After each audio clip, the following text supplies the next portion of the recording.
When I've been building applications with large language models, I don't think I've ever come to the prompt that I ended up using in the final application on my first attempt. And this isn't what matters. As long as you have a good process to iteratively make your prompt better, then you'll be able to come to something that works well for the task you want to achieve. You may have heard me say that when I train a machine learning model, it almost never works the first time. In fact, I'm very surprised if the first model I train works. I think with prompting, the odds of it working the first time is maybe a little bit higher, but as Isa is saying, doesn't matter if the first prompt works. What matters more is the process for getting to prompts that works for your application. So with that, let's jump into the code and let me show you some frameworks to think about how to iteratively develop a prompt. All right. So if you've taken a machine learning class with me before, you may have seen me use a diagram saying that with machine learning development, you often have an idea and then implement it. So write the code, get the data, train your model, and that gives you an experimental result. And you can then look at that output, maybe do error analysis, figure out where it's working or not working, and then maybe even change your idea of exactly what problem you want to solve or how to approach it, and then change implementation and run another experiment and so on, and iterate over and over to get to an effective machine learning model. If you're not familiar with machine learning and haven't seen this diagram before, don't worry about it, not that important for the rest of this presentation.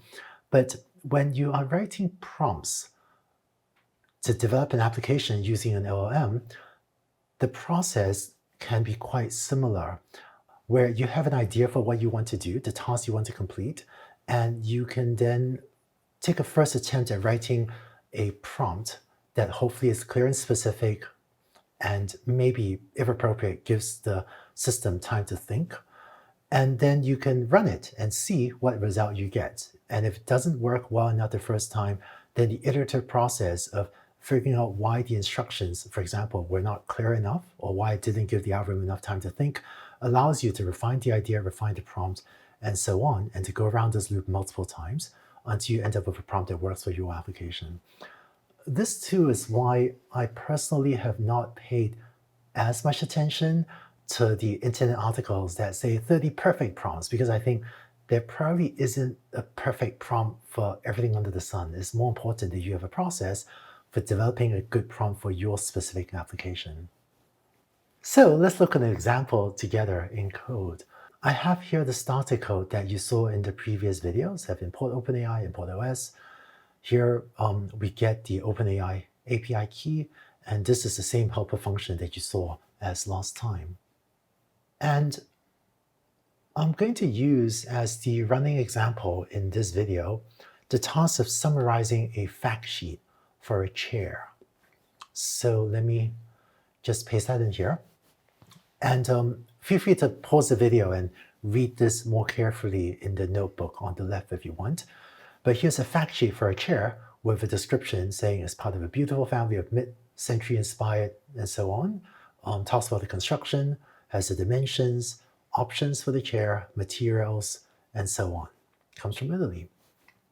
So let's say you want to take this fact sheet and help a marketing team write a description for an online retail website.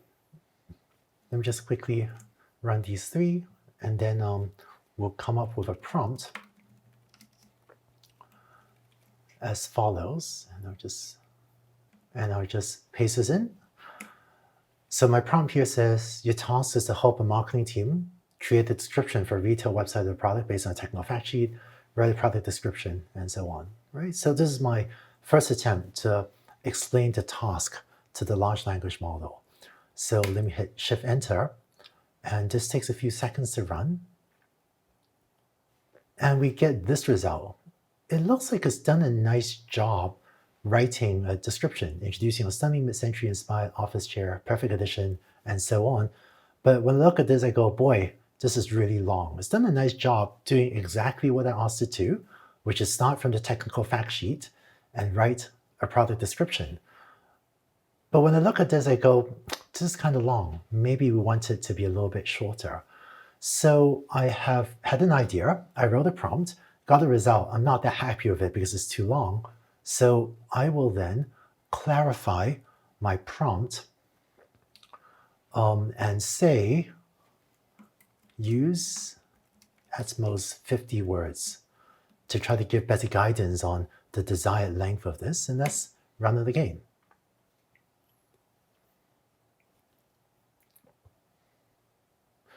Okay, this actually looks like a much nicer short description of the product. Introducing our mid-century inspired office chair, and so on. 5 view, just, yeah, both stylish and practical. Not bad. And let me double check the length that this is. So I'm going to take the response, split it according to where there's spaces, and then print out the length. So it's 52 words. It's actually not bad. Large language models are okay, but not that great at following instructions about a very precise word count. But this is actually not bad. Sometimes it will print out something with 60 or 65 and so on words, but it's kind of within reason. Some of the things you could try to do would be to say use at most 3 sentences.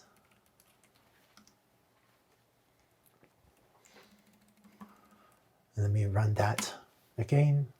But these are different ways to tell the large language model what's the length of the output that you want. So this is 1, 2, 3. I count 3 sentences. Looks like I did a pretty good job. And then I've also seen people sometimes do things like, I don't know, use at most 280 characters.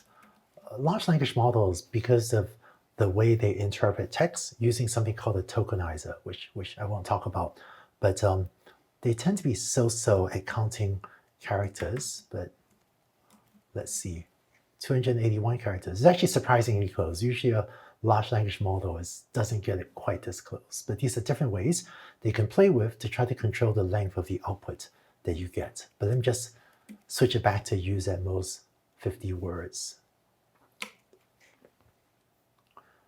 And there's that result that we had just now. As we continue to refine this text for our website, we might decide that, boy, this website isn't selling direct to consumers, it's actually intended to sell furniture to furniture retailers that would be more interested in the technical details of the chair and the materials of the chair. In that case, you can take this prompt and say, I want to modify this prompt to get it to be more precise about the technical details. So let me keep on modifying this prompt. And I'm going to say, this description is intended for furniture retailers, so it should be technical and focus on materials products are constructed from. Well, let's run that. And let's see. Not bad. It says, coated aluminum base and pneumatic chair, high quality materials. So by changing the prompt, you can get it to focus more on specific characters, on specific characteristics you want it to. And when I look at this, I might decide, at the end of the description, I also wanted to include the product IDs. So the 2 offerings of this chair, SWC110, SOC100. So maybe I can further improve this prompt. And to get it to give me the product IDs, I can add this instruction at the end of the description, include every 7-character product ID in the technical specification. And let's run it and see what happens. And so it says, introducing a mid-century inspired office chair, shell colors, talks about plastic coating aluminum base, practical, some options, talks about the 2 product IDs. So this looks pretty good. And what you've just seen is a short example of the iterative prompt development that many developers will go through. And I think a guideline is, in the last video, you saw Isa share a number of best practices. And so what I usually do is keep best practices like that in mind, be clear and specific, and if necessary, give the model time to think. With those in mind, it's worthwhile to often take a first attempt at writing a prompt, see what happens, and then go from there to iteratively refine the prompt to get closer and closer to the result that you need. And so a lot of the successful prompts that you may see used in various programs was arrived at an iterative process like this. Just for fun, let me show you an example of a even more complex prompt that might give you a sense of what ChatGPT can do, which is I've just added a few extra instructions here. After the description, include a table that gives the product dimensions, and then format everything as HTML. So let's run that. And in practice, you would end up with a prompt like this really only after multiple iterations. I don't think I know anyone that would write this exact prompt the first time they were trying to get the system to process a fact sheet. And so this actually outputs a bunch of HTML. Let's display the HTML to see if this is even valid HTML and see if this works. And I don't actually know if it's going to work, but let's see. Oh, cool. All right, looks like it rendered.